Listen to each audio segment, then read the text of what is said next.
கிருபை என்றும் உள்ளது, அவர் கிருபை என்றும் உள்ளது.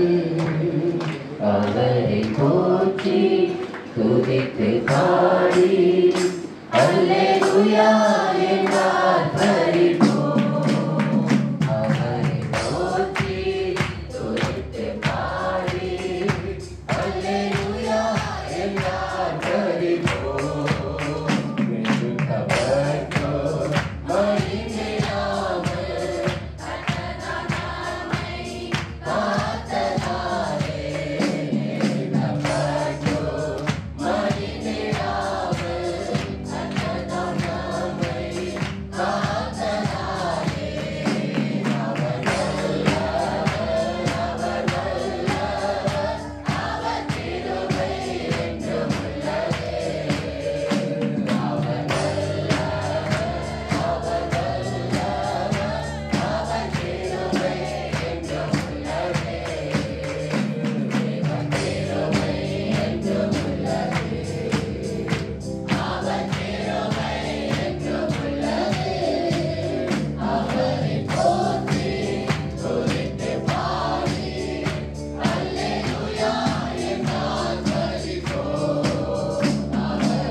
அப்பாவும் சமூகத்திலே எப்போதும்.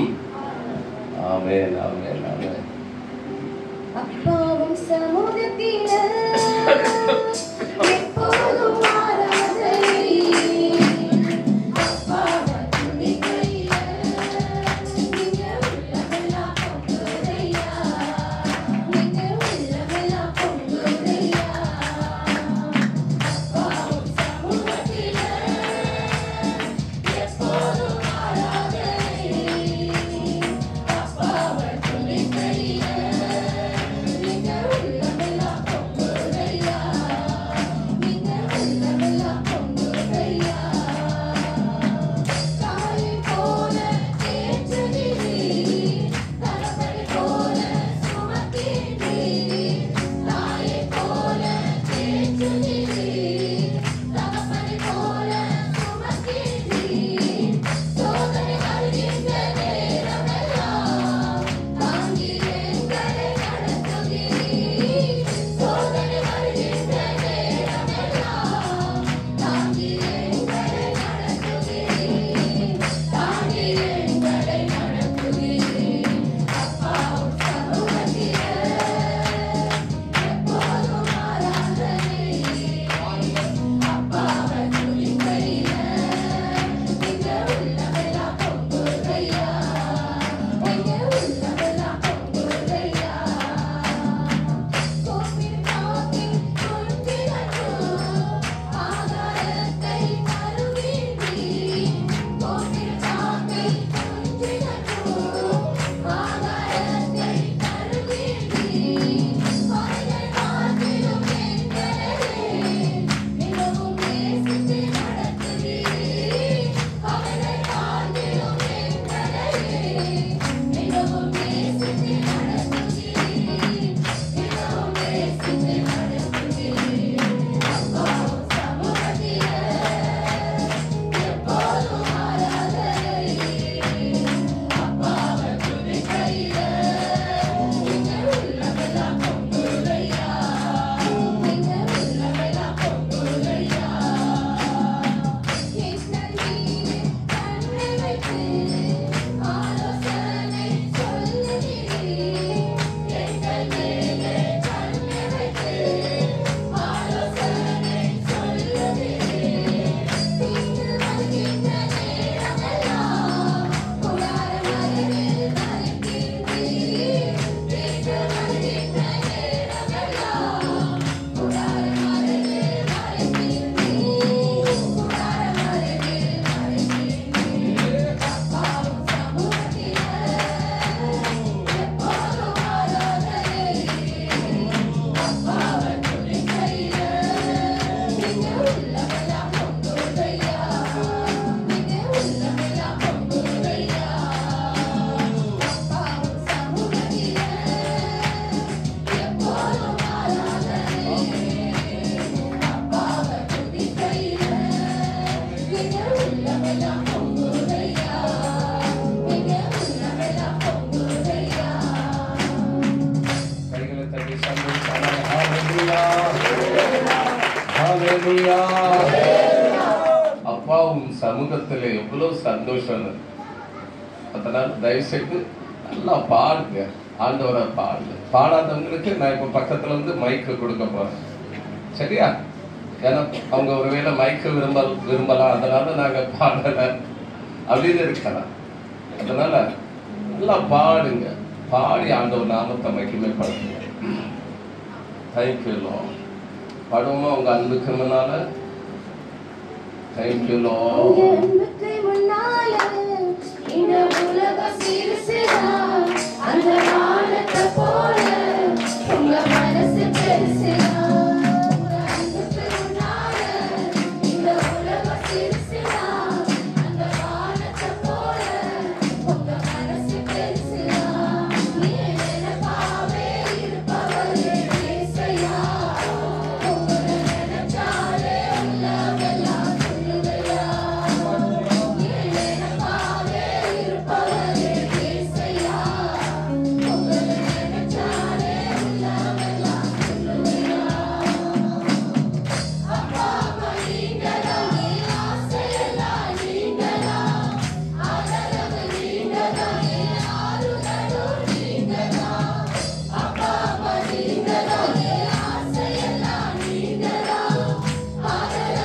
Yeah.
Thank you, Lord.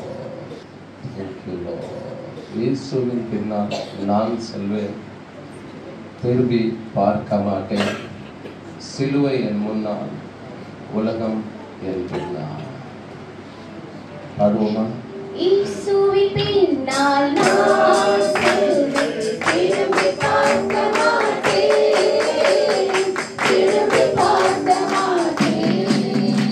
இயேசுவின் பின்னால் நான் செல்வேன், திரும்பி பார்க்க மாட்டேன், திரும்பி பார்க்க மாட்டேன். சிலுவையின் முன்னால், உலகத்தின் பின்னால், சிலுவையின்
Lord. Thank you, Lord. அப்படியே எல்லாரும் எழுப்பி நிற்போமா? ஒரு 2 நிமிஷம் மாத்திரம். Thank you, Lord. ஸோ ஆண்டவருடைய தயவிற்காக நான் ஆண்டவரை துதிக்கிறேன். ஸோ ஆண்டவர் பிள்ளைகளை ஆசீர்வதிக்கட்டும். ஸோ எங்களையும் ஆண்டவர் ஊழியத்தில் ஆசீர்வதிக்கட்டும். உங்களுக்கு ஆசீர்வாதமாக ஆண்டவர் வைக்கட்டும். அவன் இந்த 4 ஆண்டுகள்ல ஆண்டவர் நிறைய காரியங்களை நிறைய குடும்பங்களை நன்மைக்கு ஏதுவாக செய்திருக்கிறார், பயன்படுத்தியிருக்கிறார்.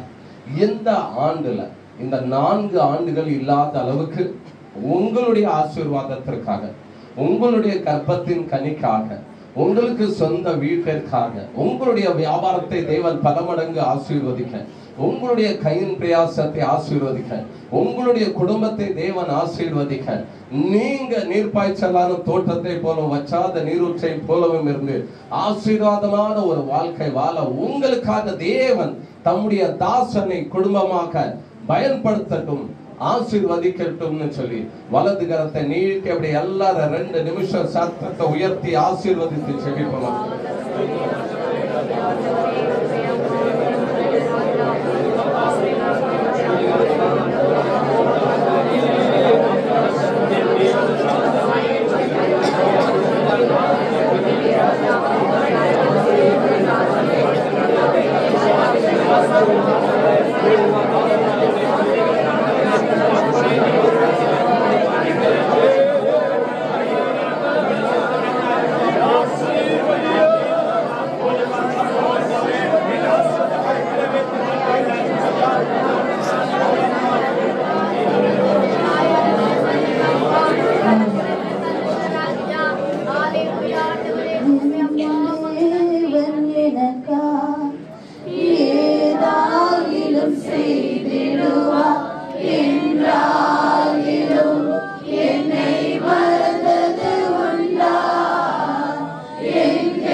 ரெண்டு வார்த்தை எனக்கு முன்பாக இருக்கிறது.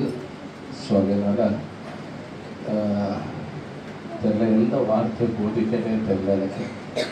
ஸோ கண்களுக்கு முன்பாக ரெண்டு வார்த்தை, இந்த வார்த்தையும் இருக்கு, இந்த வேதத்தையும் இருக்கு, ரெண்டும் போதிக்கணும்னு ஒரு ஆசை. ஸோ நம்ம எடுத்துக்கணும், முதலாவது எடுத்துக்கணும் லூக்கான சுவிசேஷம் 7:15. லூக்கான சுவிசேஷம் 7:15. செவித்த வார்த்தை உங்களை தேவன் அளவில்லாமல் ஆசீர்வதிப்பாராக, உங்களையும் உங்கள் குடும்பத்தையும் தேவன் வர்த்திக்க பண்ணுவாராக, உங்களையும் உங்கள் குடும்பத்தையும் தேவன் இப்பொழுது இருக்கிறதை பார்க்கிலும் 1000 மடங்கு அதிகமாக்குவாராக. 7:15. லூக்கா 7:15. வேகமாய் வாசிங்க. ஓ எஸ்,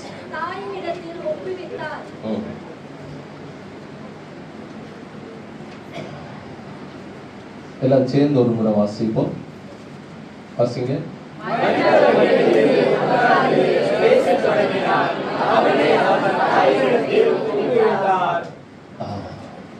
இந்த ஊழியத்தை குறித்து ஆவியானவர் பேசுகிற சில வார்த்தைகளை என் மனைவிக்கு மேல நான் போட விரும்புகிறேன். இதெல்லாம் ஆண்டவர் இடைபடுகிற வார்த்தை. இந்த 2025வது ஆண்டின் இந்த முதல் துவக்கத்திலே கர்த்தருடைய ஆவியானவர் சொல்லுகிற வார்த்தை, ஊழியத்தை குறித்து ஆவியானவர் இன்றைக்கு முதலாவது பேசுகிறார்.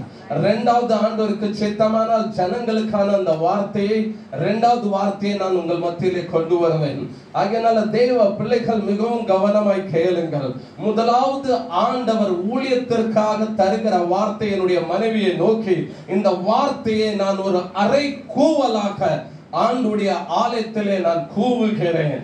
ஆண்டவருடைய வார்த்தை இந்த ஊழியத்திற்காக, இந்த ஊழியத்தை குறித்து ஆவியானவர் வெளிப்படுத்துகிறார். உனக்கு நேராக, என் அன்பு மனைவியை, உனக்கு நேராக ஆண்டவர் தம்முடைய வார்த்தையை வெளிப்படுத்துகிறார். இந்த ஊழியத்தை குறித்து எழுதி வைத்துக்கொள். இந்த ஊழியத்தை குறித்து ஆவியானவர் வெளிப்படுத்துகிற முதல் வார்த்தை, மரித்தவர்களை எழுப்புகிற ஊழியம் இந்த ஊழியம்.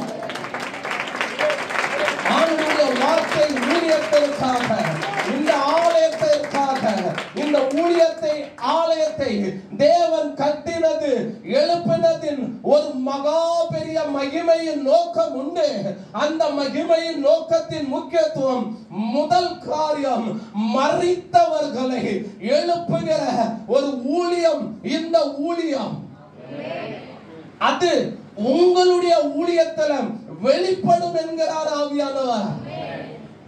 உனக்கு நேராக ஒரு எரேமியா தீர்க்கதரிசியை போல தேவனுடைய வார்த்தையை உனக்கு நேராக அறிவிக்கிறேன். என் அன்பு மனைவி, ஆண்டவருடைய வார்த்தை உனக்கு நேராக ஒரு எரேமியா தீர்க்கதரிசியை தேவன் பயன்படுத்தி ஜனங்களுடைய வாழ்க்கையை எவ்விதமாக சீர்படுத்தினாரோ, யூதாவையும் எருசலேமையும் சீர்படுத்த எவ்விதமாக ஏசாயாவை பயன்படுத்தினாரோ, தேவன் இந்த ஊழியத்திற்காக நம்மை விசேஷித்த விதமாக, நம்முடைய பிள்ளைகளை விசேஷித்த விதமாக மரித்தவர்களை எழுப்புகிற ஒரு அபிஷேகத்தை கொடுத்து, ஒரு அபிஷேகத்துல வைத்து இந்த ஊழியத்துல மகிமையானவர்களை செய்ய போகிறார்.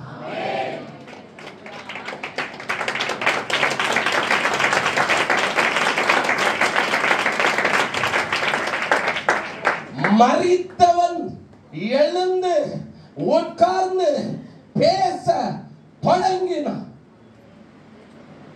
உலகத்திலே எங்கும் இதுவரைக்கும் நடக்காத ஒரு காரியத்தை என் ஆண்டுடைய வேதம் தான் காண்பிக்கிறது. உலகத்திலே இதுவரைக்கும் எங்கேயும் நடந்திராத ஒன்று. அவ்வளவு பெரிய தலைவர்கள் எல்லாம் மரித்தார்கள். இன்னைக்கு இந்தியா முழுவதும் பேசப்படுகிறார். டாக்டர் பாபா சாஹேப் அம்பேத்கர் என்கிற ஒரு பெரிய தலைவரை குறித்து எத்தனையோ வார்த்தைகள் பேசப்படுகிறது. ஆனால் அவர் மரித்து, அவர் எழுந்து உட்கார்ந்து பேச தொடங்கவில்லை.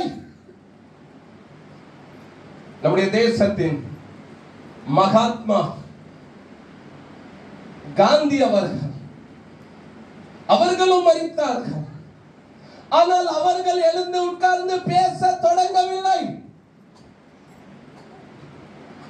சுபாஷ் சந்திர போஸ், எத்தனையோ மகிமையான தேச தலைவர்கள் மரித்தார்கள்.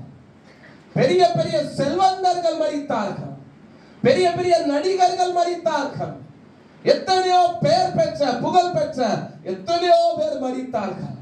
ஆனால் யாருமே எழுந்து உட்கார்ந்து பேசவில்லை.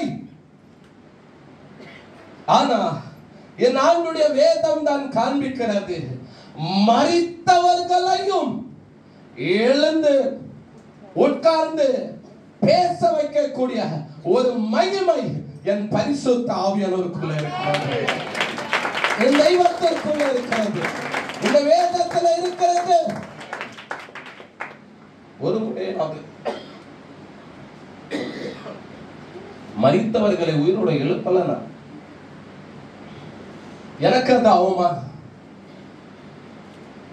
ஆண்டுடைய ஊழியத்தை செய்கிற நம்ம ஒரு முறையாவது ஒரு மரித்தவரை எழுப்பலனா அது எனக்கு அவமானம். ஆண்டுடைய ஊழியத்தை சவாலாக செய்யணும், சேலஞ்சாக செய்யணும். சாதாரணமா செய்யக்கூடாது. ஆண்டவர் முதலாவது அறிவிக்கிற வார்த்தை என்ன பாருங்க, மரித்தவன் எழுந்து உட்கார்ந்து பேச தொடங்கினான். கிறிஸ்தவம் மரித்தது அல்ல, மரித்ததை உயிர்ப்பிக்கிறது தான் கிறிஸ்தவம். தேவனுடைய மனிதன் என்கிறவன் சாதாரணமானவன் கிடையாது.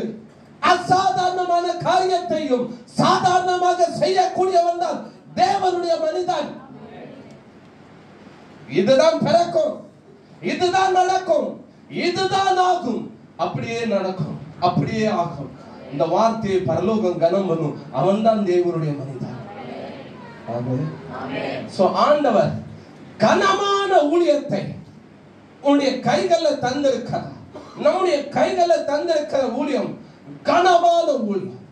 வருகிற நாட்கள்ல ஆண்டவர் நம்மை கொண்டு இந்த காரியத்தை செய்வார். எந்த சக்தியால அதை தடுக்க முடியாது, எந்த கிரியையினால அதை நிப்பாட்ட முடியாது. மரித்தவனை, உயிரோடு மரித்தவனை எழுந்து உட்கார்ந்து பேச வைக்கக்கூடிய வல்லமை என் ஆண்டவர் கிட்ட அவருடைய வார்த்தையில மாத்திரம் உண்டு. அதை செய்ய போகிறார் என் ஆண்டவர், அதை செய்ய போகிறார். உங்களை கொண்டும் செய்ய போகிறார். இத்தனை வருஷம் ஆண்டவருக்காக ஓடின, வாழ்ந்த, காத்திருந்த, ஜெபத்தோடு இருந்த, வாஞ்சியோடு இருந்த உங்களை கொண்டு ஆண்டவர் அதை செய்ய போகிறார். இந்த ஏரியாவில் இருக்கிற ஒரு 2 பேர் ஆவியானவர் எனக்கு காண்பிக்கிறார். பயன்படுத்த போகிற ஒரு மகிமையான ஒரு அனுபவம் உங்களுக்கு உண்டாகும். எனக்கு அருமையான தேவனுடைய செலவு. கிறிஸ்தவம் மரித்தது கிடையாது, ஏதோ செத்தது அப்படின்லாம் கிடையாது. உயிரோடு எழுப்புகிற, உயிர்ப்பிக்கிற வல்லமை உள்ளதான் கிறிஸ்தவம். ஆமென். மரணத்தை என் இயேசு வைத்து விளையாடினது போல இதுவரைக்கும் யாரும் விளையாடினது கிடையாது. ஆனா நம்ம விளையாட போகிறோம். என்னை விசுவாசிக்கிறவன் இவர்களை பார்க்கிறோம் அதிகமாய் செய்வாதையா. மரணமே நம்மை கண்டு பயப்படணும். மரணமே உன் கூர் எங்கே, பாதாளமே உன் ஜெயம் எங்கே? மரித்தேன் என்கிற மரித்தாங்க. மரித்தார் நான் நினைக்கிறேன். சும்மா அப்படியா நான் மரித்தேன் அப்படி அவரால் மரிக்கல முடியாது ஐயா. சர்வேஸ்வரனவர், சர்வவியாபி, சர்வ வல்லவர், இறைவனுடைய ஒரே பேரான குமாரன் ஐயா. என்ன பார்த்தா விலகின அப்படின்னு நினைக்கிறீங்களா? நேற்று பியூலா வீட்டுக்கு போயிருந்தேன். சோமன் ரொம்ப பேச முடியாது. அப்ப பியூலா சொன்னாங்க, இப்படிதான் இருப்பிய, ஆனா அங்க அப்படியே இருக்க மாட்டேன். இவன் பார்த்து அப்படி தெரிந்தா விலகின. இதே போலதான் இயேசு மரித்தார்னு நினைக்காதீங்கயா. அவர்கிட்டலாம் மரணலாம் நத்திங். அவர் எவ்வளவு பெரிய தெய்வம் ஐயா, இறைவன், கடவுள் ஐயா. அந்த வார்த்தை நிறைவேற்றுவதற்காக அவர் 3 நாள் கண்ணை மூடிட்டு கிடந்தார் ஐயா. வார்த்தை நிறைவேற்றணும் பதிலா என்னது என்னது? தீர்க்க தரிசன வார்த்தையை நிறைவேற்றணும். அவரை பைபிள் எழுதிருக்கு. ஒருத்தன் கன்னத்துல அரைஞ்சான், ஒருத்தன் முகத்துல துப்புனான், ஒருத்தன் கொட்டுனான், ஒருத்தன் பரியாசம் பண்ணான், ஒருத்தன் கிண்டல் பண்ண, மூஞ்சில அப்படியே துப்பி அப்படியே வடியுது. எனக்கு ஒரு எண்ணம் வந்துச்சு. என்ன தெரியுமா? அந்த பைபிள் அந்த வசனத்தை கண்ணை பெருசாக்கி பார்த்தேன். இயேசுவுக்கு கோபம் வரலையா? 33 வயது இளம் யூத வாலிபன். வாலிபன் தானே? நமக்கு ஏசபாவை தாத்தா மாதிரியே காண்பிச்சிட்டாங்க. பார்த்தீங்களா? நம்ம வீட்டு போட்டோல, நம்ம வீட்டுல போட்டோ தொங்குது பார்த்தீங்களா? இப்போ போட்டோலாம் கம்மியாயிட்டு. அன்னைக்கு போட்டோ நிறைய வீட்டுல தொங்கும். அந்த வீட்டுல அந்த முடி இப்படி இருக்கும் பாருங்க. அதுல எப்படியும் ஒரு 48 வயசு வரைக்கும் இருக்கும். அப்படி காமிக்கும். அப்படிலாம் கிடையாது ஐயா. யூதனா இருக்கிறார் அவர். யூதனிலும் 33 வயசு. எனக்கு எத்தனை வயசு தெரியுமா? நம்ப மாட்டாங்க நிறைய பேர். நான் ஒரு இடத்துல சொன்னேன், 3 வருஷத்துல எனக்கு 50 ஆக போகுது. அவர் தலையில கை வைக்கிறார். அது எப்படி? ஒரு மாதிரி இப்படி பார்க்க ஆரம்பிச்சிட்டாங்க. போய் சொல்லி அப்படின்னு நினைக்கிறேன். என்னையே இப்படி நினைக்கும் போது யூத வாலிபனை அவர் எப்படி இருந்திருப்பார்? 33 சாதாரணமா இருந்திருப்பார் நினைச்சுக்கிட்டீங்களா? அதுலயும் சாப்பாடு விஷயத்துல எங்க ஏசப்பா எப்படி எங்களை போல ஆமா நொறுக்கி தள்ளிடுவாரு. அவரை சாப்பிடுறத பார்த்தே நிறைய கண்ணு அவிஞ்சு போய் அவருக்கு என்ன பேர் வச்சாங்க? இவர் யாரு? போஜன. நான் உங்களுக்கு சொல்றேன், நல்லா சாப்பிடுங்க. நல்லா கோழி கால் எலும்பை நொடிச்சு சாப்பிடுங்க. பக்கத்துல இருக்கிற இல்ல எதிராளி அந்த சத்தத்தை கேட்டு ஓஞ்சிடுவான். ஆமா, சாப்பிடுற விஷயத்துல காம்ப்ரமைஸ் பண்ணக்கூடாது. நல்லா சாப்பிடுங்க, நல்லதா சாப்பிடுங்க, திருப்தியா சாப்பிடுங்க. ஆண்டவர் தருகிறது. 33 இளம் வயது யூத வாலிபன் எப்படி இருந்திருப்பார்? சொல்லுங்க. அவரை என்ன அடி அடிச்சாலும், நீ என்ன சிலுவையில ஆணிய வச்சு குத்தினாலும் சரி, முள் கிரீடம் போட்டா எந்த கிரீடம் போட்டாலும் ஒண்ணு எடுபடாதையா. இறைவன் God Almighty God சர்வ வல்லமை உள்ள தெய்வம், எதையும் ஜெயிக்கக்கூடிய வல்லமை உள்ளவர் ஐயா. நீ என்ன குத்துனாலும் எல்லாத்தையும் உடைச்சுக்கிட்டு வெளியில வந்து இப்படி நிற்பாரு. மரித்தேன் ஆனாலும் இதோ சதா காலங்களிலோ வேரோடு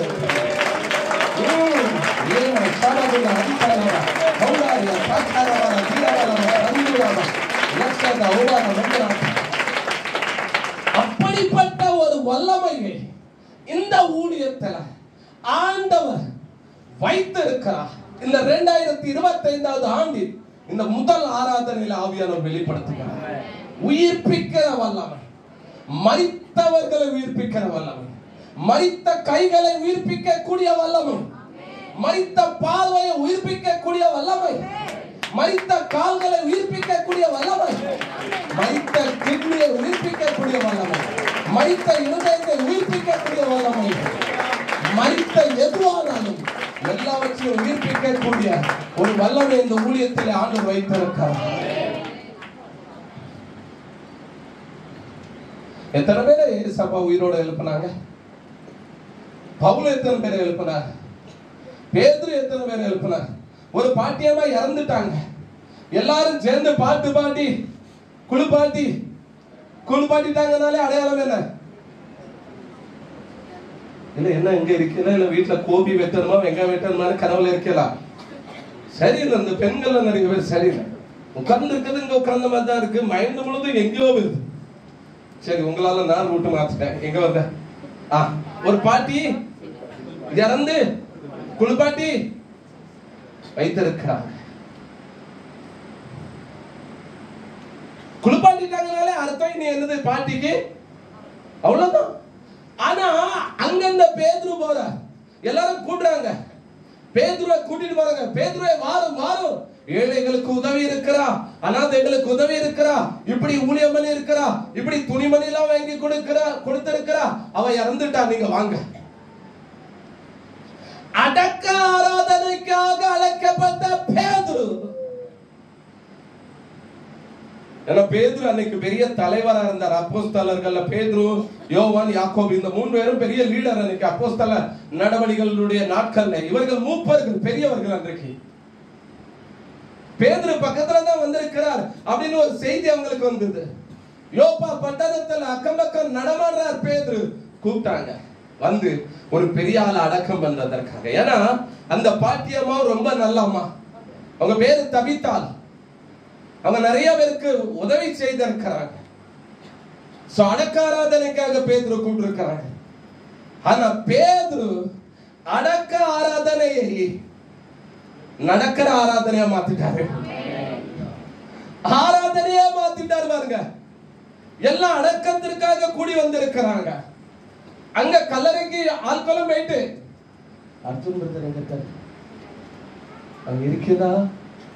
எங்க கல்லறைக்கு ஆள் அனுப்புறோம். தபித்தால் இறந்துட்டான். அங்கேயும் 2 பேரு நம்ம அவங்கள அடிக்கடி அனுப்புறது அந்த வேலைக்காக. அங்க கல்லறைக்கு ஆள் அனுப்பிட்டாங்க.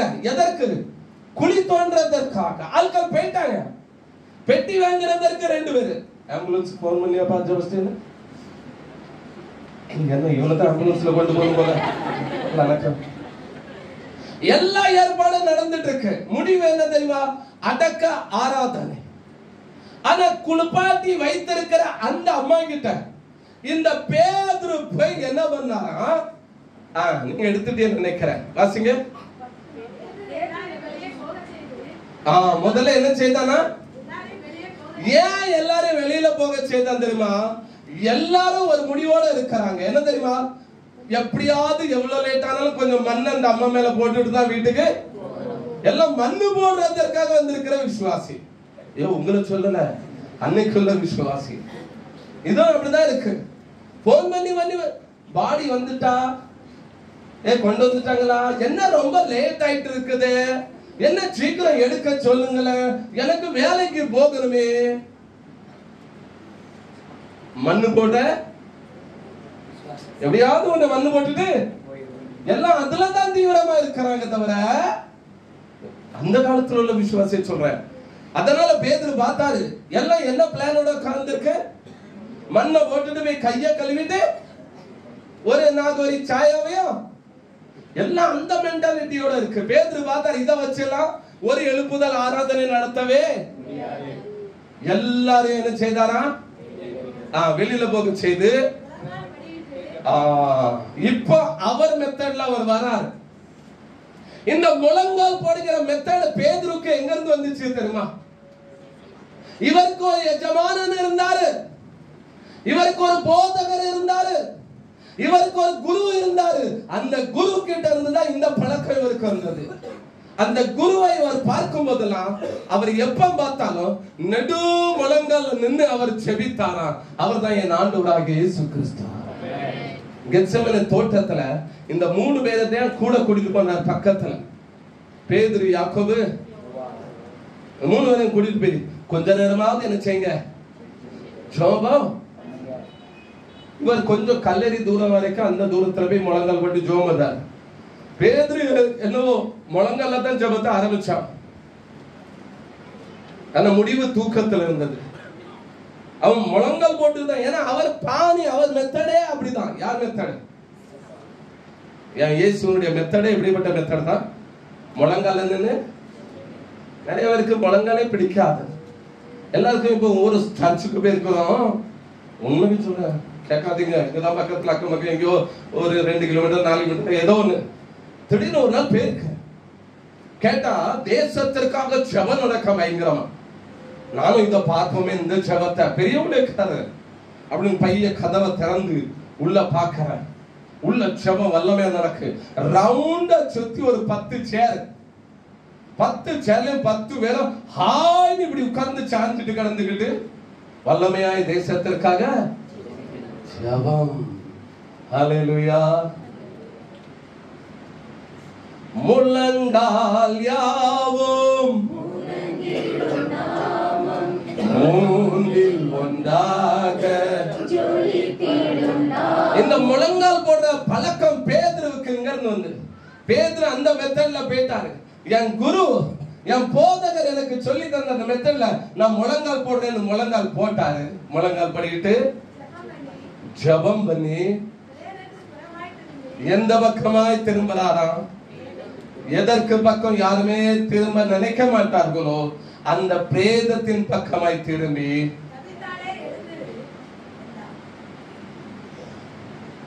என்ன சொன்னாரு? உடனே எழுந்துட்டாளா? அரை மணி நேரம் கழிச்சு எழும்பினாளா?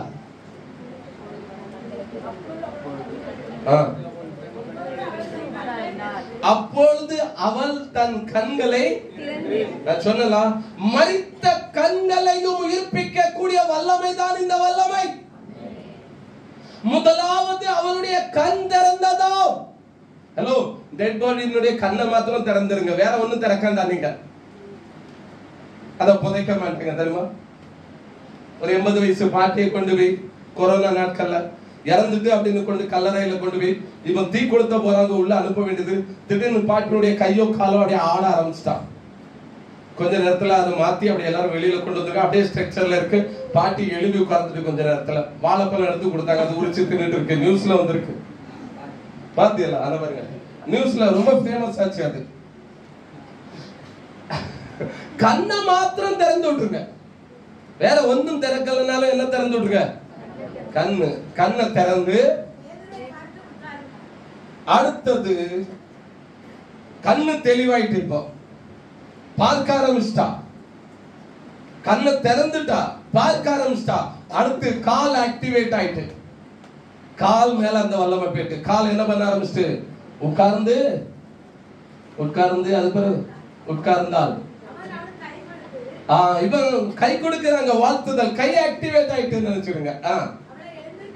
அடுத்தது நடமாடிக்க ஆரம்பிச்சுட்டா, முழுவதும் நரம்பு எலும்பு எல்லாம் வேலை செய்ய ஆரம்பிச்சுட்டு,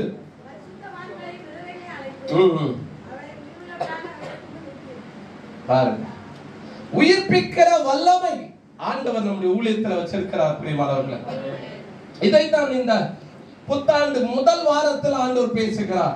உயிர்ப்பிக்கிற வல்லமை இந்த ஊழியத்தில் இருக்கு. சபையினுடைய மக்களையும் வியாதிகளையும் எந்த ஒரு காரியமானாலும் உயிர்ப்பிக்கிற வல்லமை ஆண்டவர் இந்த ஊழியத்தில் வச்சிருக்கிறார். மரித்தவர்களை எழுப்பக்கூடிய வல்லமை அவருடைய ஊழியத்தில் இருக்கிறது.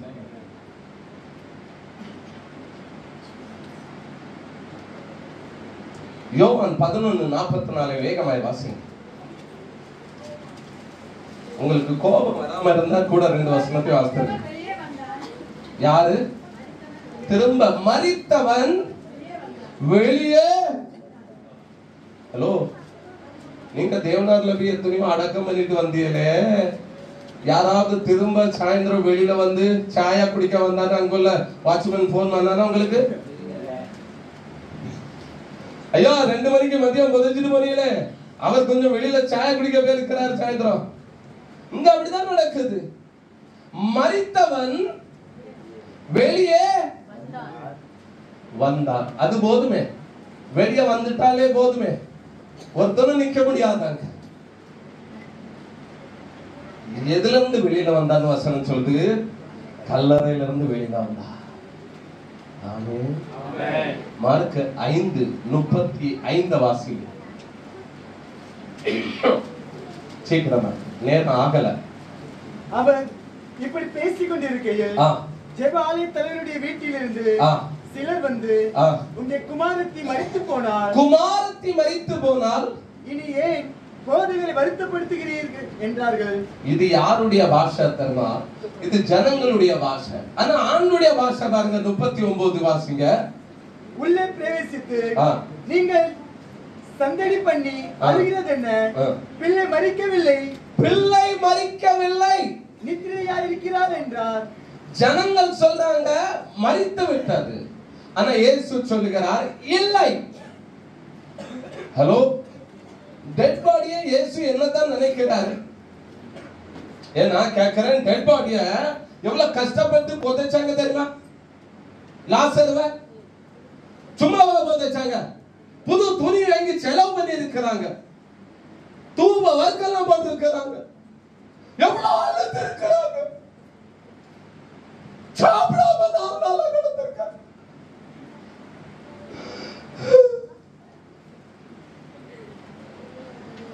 கொஞ்சம் நாளா சாப்பிடாம கடந்து புது துணியெல்லாம் வாங்கி என்னெல்லாம் டெத் சர்டிபிகேட் எல்லாம் வாங்கி எல்லாம் செய்து அடக்க. இவர் வந்து பணத்தோட விளையாடுறாரு. அப்படி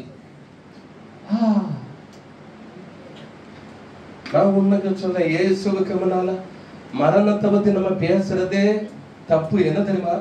கம்மியாயிரும். அப்படி மரணங்கிறதே அவருக்கு முன்னால நத்திங், ஒண்ணுமே கிடையாது ஐயா, ஒரு பாவமும் கிடையாது. மரணத்திற்கும் பாதாளத்திற்குரிய சாவியெல்லாம் ஏண்டதாயா இருக்கு அப்படிங்கிறார். சபைக்கு சொன்னா ஒரு வாலிபன் இறந்துட்டான், எல்லாரும் சேர்ந்து அடக்கம் பண்றதற்காக எவ்வளவு செலவு பண்ணி. ஏற்கனவே அவங்க அம்மா விதவை, கைம்பெண்ணு வேதம் சொல்லுது, விதவை. அது எவ்வளவு செலவு பண்ணாங்க, கஷ்டப்பட்டு தருமா? அந்த பாடைக்கு புது துணி வாங்கி, எத்தனை பேருக்கு சாப்பாடு போட்டு, சில வீட்டுல சாப்பாடுலாம் போடுவாங்க, அதையும் 10 பேர் உட்கார்ந்து இழுத்தா அடிப்பாங்க. என்னெல்லாம் செலவு, எத்தனை காரியங்கள் பண்ணாங்க. கடைசியில பாடையை தூக்குறதற்கும் 4 பேர். என்ன வேர்வை சிந்தி என்ன தூக்குறாங்க. இவர் வர்றாரு, அப்படியே என்ன தேய்ச்சியா இன்னைக்கு? आज भी इसको உடம்பு முழுதும் நீங்க என்ன தேய்ச்சி விட்டுருங்க. அசால்ட்டா வந்து வாலிபனே, ஏ வாலிபனே, நீ வாலிபனா இல்லையா? வாலிபனே எழுந்துரு அப்படிங்கிறாரு. அவன் அப்படியே எழும்பி உட்காரான். அங்க ஒரு வீட்டுல ஒரு மகள் மரித்து போனா. எல்லாம் கூட்டம் வந்துட்டு, சொந்த பந்தம் வந்துட்டு, ஒப்பாரி கூட்டம் வந்துட்டு, என்னெல்லாம் பண்ணணுமோ எல்லாம் வந்துட்டு. ஒப்பாரி கூட்டம் சும்மாவே வரும். என்னன்னு ஒப்பாரி கூட்டம் காசு கொடுக்கும்ல இல்லையா? காசு கொடுக்கணும். எங்க இருந்து கூப்பிட்டாலும் ஒரு பெரிய அமௌண்ட், இவ்வளவு பெரிய அமௌண்ட் எல்லாம் கொடுத்து எல்லாம். இவர் வாராரு. இவர் வந்து ஒரே வார்த்தையில சொல்லியிருந்தாரு, பிள்ளை சாகல. எவ்வளவு ஒரு அசால்ட் வர மரணத்திற்கு மேல ஒரு துளியும் பயம் இல்லாதவர் என்னுடைய தெய்வம். மரணத்தை ஜெயமாக விழுங்கியவர் வேதம் சொல்லுது. மரணத்தை பயப்படாத தெய்வம், மரணத்தை ஜெயிக்கக்கூடிய, மரணத்தை அழிக்கக்கூடிய, மரணத்தை அப்படியே விளையாடக்கூடிய பொம்மையாக அப்படியே அசால்ட்டாக வருங்க இயேசு பேசுறார். உங்கள 4 பேர் யாராவது வாரியாலா? நடு கடல்ல நடக்கணும். யாராவது வாரியாலா? 4 பேர் வந்திய நல்லா நடு கடல்ல அசால்ட்டா நடந்து போறாரு. படகுல உட்கார்ந்தவரையா நீனும் வா அப்படின்ட்டார். கீழே என்ன இருக்கு? நடு கடல்ல மரணம் தான். அசால்ட்டா அதற்கு மேல நடக்கிறார். அதற்கு மேல விசுவாசம் சொல்றார், அசால்ட்டா நடந்துவான்னு சொல்லி. செங்கடல் மூடி இருந்தா அத்தனை ஜனங்களும் இறந்திருப்பாங்க. அதற்கு நடுவில் இருந்து அசால்ட்டா போங்க அப்படிங்கிறாங்க. எனக்கு அருமையான தேவனுடைய சனமே, 2025 ஆண்டின் இந்த முதல் ஞாயிறு ஆராதனையில தேவன் நமக்கு கொடுக்கிற வார்த்தை, மரித்தவன் எழுந்து உட்கார்ந்து பேச தொடங்கினான்னு சொன்னது. ஒரு உயிர்ப்பிக்கிற வல்லமை, ஒரு உயிர் தெழுந்த வல்லமை காண்பிக்கிறது. அலைகடல் மேலே நடந்தவர் எங்கள் இயேசு அற்புதம். அகோர காற்றையும் அமைதிப்படுத்திய இயேசு அறைந்தனர் சிலுவையிலே. ஆனாலும் 3வது நாள் உயிரோடு. என்ன கேட்டெல்லாம் நான் தான் சொல்லுவேன், வசனம் நிறைவேறதுக்காக தான் 3 நாள் என் அப்பா கண்ணை மூடிட்டு கடந்தார். மரணமாவது, அவரை ஜெயிக்கிறதாவது, அவரை கொல்றதாவது, அவரை அழிக்கிறதாவது, அவரை டார்ச்சர் பண்றது, நத்திங், எதுவும் அவரை ஜெயிக்க முடியாது. பிரியமான, அவ்வளவு பெரிய தெய்வம் நம்முடைய தெய்வம். அந்த மகிமையை, அந்த வல்லமையை இந்த நம்முடைய ஊழியத்தில் வைத்திருக்கிறார், இந்த நம்முடைய சபையில வைத்திருக்கிறார். வருகிற நாட்கள் ஆண்டவர் வெளிப்படுத்துவார் பாருங்க. ஒரிசா ஊழியத்துல, மற்ற ஊழியங்கள் எல்லாம் இது பயங்கரமா ஆண்டவர் நடத்துவார் பாருங்க. அங்க இருந்து வீடியோ எடுத்து உங்களுக்கு அனுப்புறோம், போட்டோ எடுத்து அனுப்புறோம். ஆமென். நீங்க ஆமென் சொல்லனாலும் நடக்கும். ஆமா, அதுக்கும் ஆமென். சரி, 2வது வார்த்தை கூட கொஞ்சம் படிச்சுங்க, நான் முடிக்கிறேன். 2வது வார்த்தை ஆண்டவர் காண்பித்தது, இது ஊழியத்திற்காக ஆண்டவர் கொடுத்த வார்த்தை, ஜனங்களுக்காக. ஏசாயா 41:13 வந்ததுல இருந்து எனக்கு இது முன்பாக வந்த வாக்கு. இது கர்த்தராகிய நான் உன் வலது கையை பிடித்து பயப்படாதே, நான் உனக்கு துணை இருக்கிறேன் என்று சொல்லுகிறேன். துணை இருக்கிறேன்னு இருக்கவே இருக்காது. துணை இருக்கிறேன் அப்படிங்க. சரி, துணை இருக்கிறேன், துணை செய்கிறேன். இந்த வார்த்தையை ஆண்டவர் சித்தமான இருக்கிற நாட்கள்ல நம்ம தியானம் பண்ணுவோம்.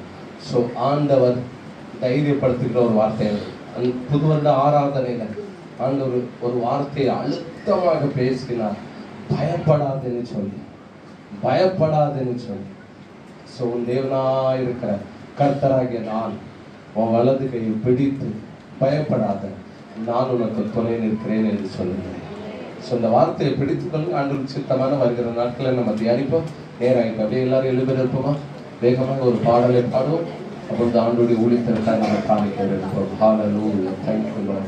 அலைகடல் மேலே நடந்தவர் எங்கள்